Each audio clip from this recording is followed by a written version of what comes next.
Horror story part 4 देखने से पहले इसके बाकी पार्ट जरूर देख लें, लिंक डिस्क्रिप्शन में है। दोस्तों, हमने पिछली वीडियो में देखा था कि गुल्ली बुल्ली और शॉन को ढूंढने के लिए जेसन और जेफ इस जंगल में आ जाते हैं और थोड़ी देर जंगल में घूमते हुए जेसन को वो घर दिख जाता है जिस घर में गुल्ली बुल्ली और शॉन रुके हुए हैं। जेसन जेफ से उस घर के पास चलने को कहता है और जेसन की बात सुनकर जेफ फौरन ट्रक मोड़कर उस घर की तरफ ले जाने लगता है। इधर घर का मालिक जेसन और जेफ को देखकर घर के अंदर की तरफ भागता है, लेकिन तभी जेसन अपना कुल्हाड़ा फेंककर घर के मालिक को रोक देता है और अंदर गुल्ली बुल्ली और शॉन आराम से लेटे हुए थे। लेकिन बाहर इतनी हलचल सुनकर गुल्ली गुल्ली से बाहर देखने के लिए कहता है और फिर जैसे ही गुल्ली बाहर जेसन और जेफ को देखता है, गुल्ली के तो होश उड़ जाते हैं। इधर जेफ और जेसन इस आदमी के पास आकर गुल्ली बुल्ली और शॉन के बारे में पूछते हैं, लेकिन ये आदमी जेफ और जेसन से झूठ बोल देता है कि गुल्ली बुल्ली और शॉन यहाँ पर नहीं है। लेकिन जेफ को इसकी बात पर यकीन नहीं होता और जेफ जेसन से अंदर जाकर देखने के लिए कहता है और जेफ की बात सुनकर जेसन घर के अंदर जाने लगता है। अब आगे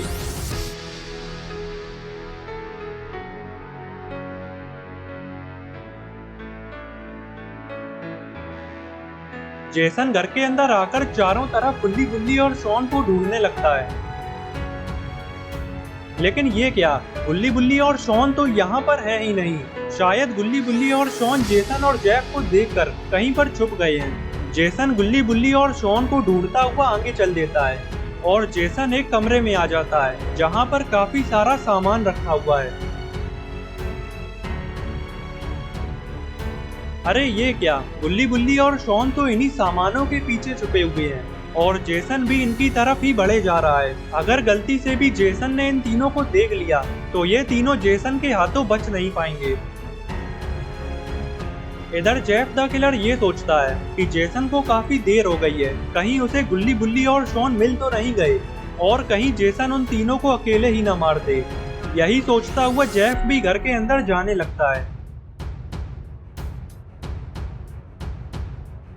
इधर जेसन हर तरफ देखता हुआ आगे आता जा रहा है और अब जेसन गुल्ली बुल्ली और शॉन के बिल्कुल पास जेफ द किलर आ जाता है और जेफ जेसन को आवाज लगाता है।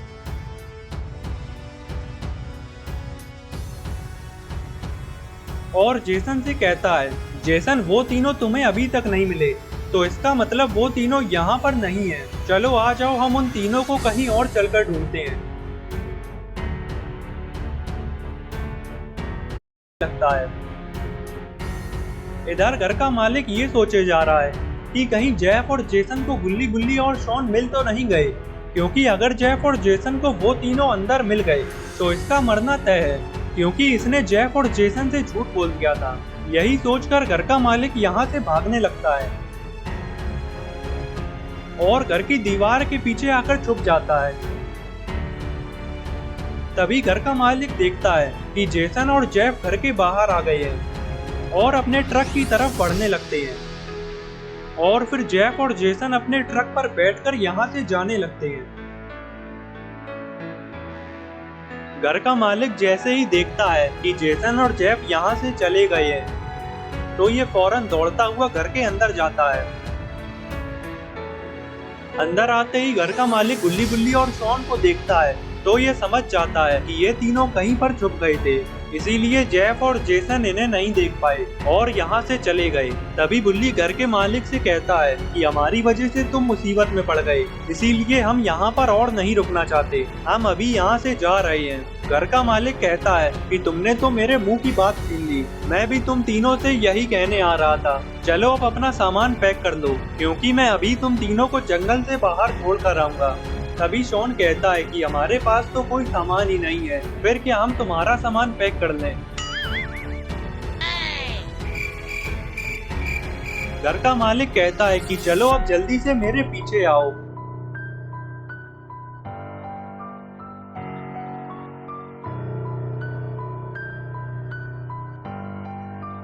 घर का मालिक गुल्ली बुल्ली और शॉन को जंगल से बाहर छोड़ने के लिए अपने साथ ले जाने लगता है।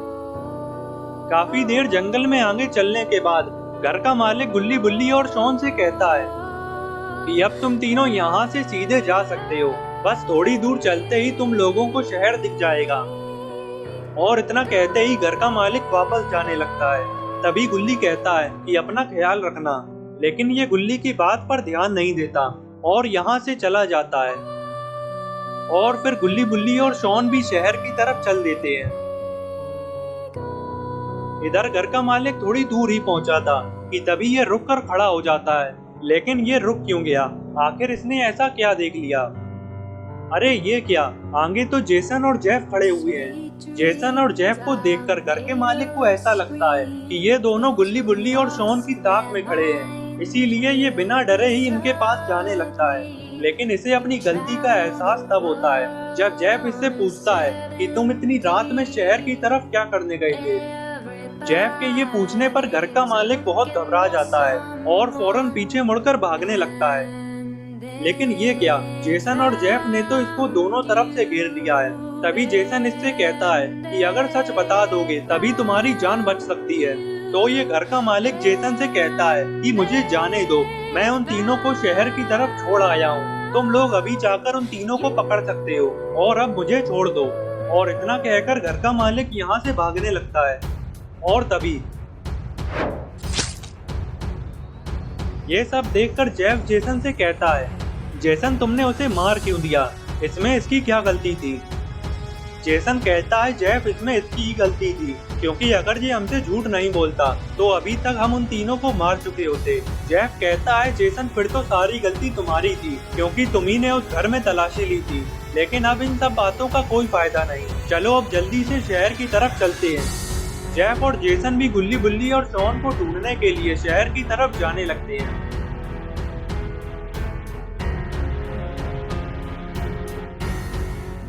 इधर गुल्ली बुल्ली और शॉन शहर में आ चुके हैं और अब आगे ही चलते जा रहे हैं। तभी शॉन गुल्ली बुल्ली से पूछता है कि आखिर हम जा कहाँ रहे हैं। तो गुल्ली शॉन को बताता है कि फिलहाल हमें पुलिस स्टेशन चलना होगा, क्योंकि वो दोनों खूनी तो हमारे पीछे ही पड़ गए हैं, तो पहले हमें उनसे पीछा छुड़ाना होगा।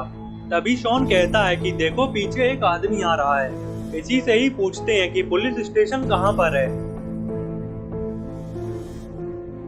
इस आदमी के पास आते ही गुल्ली इससे पुलिस स्टेशन का रास्ता पूछता है। तो ये आदमी बताता है कि पुलिस स्टेशन तो यहाँ से थोड़ी ही दूर है।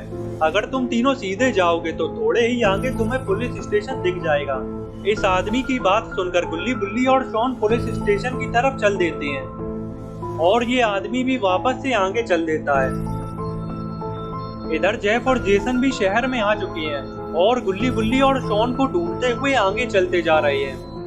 तभी जेफ को वो आदमी दिखाई देता है जिससे गुल्ली बुल्ली और शॉन ने पुलिस स्टेशन का रास्ता पूछा था।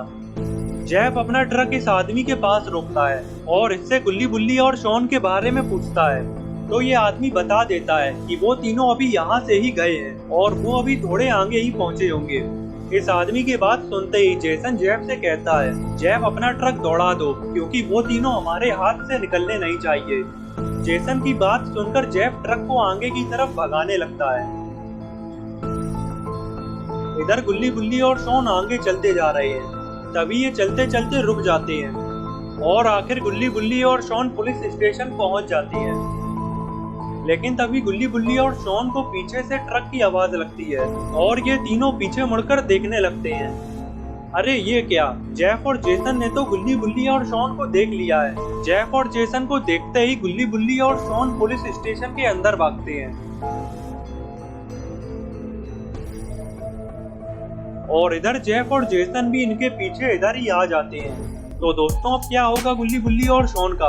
क्या अब गुल्ली बुल्ली और शॉन बच पाएंगे या अभी भी जेसन और जेफ गुल्ली बुल्ली और शॉन को मार देंगे? ये सब हम देखेंगे अगली वीडियो में। तो अगली वीडियो देखने के लिए चैनल को सब्सक्राइब कर लेना और बेल आइकन को भी दबा देना ताकि वीडियो अपलोड होते ही नोटिफिकेशन मिल जाए।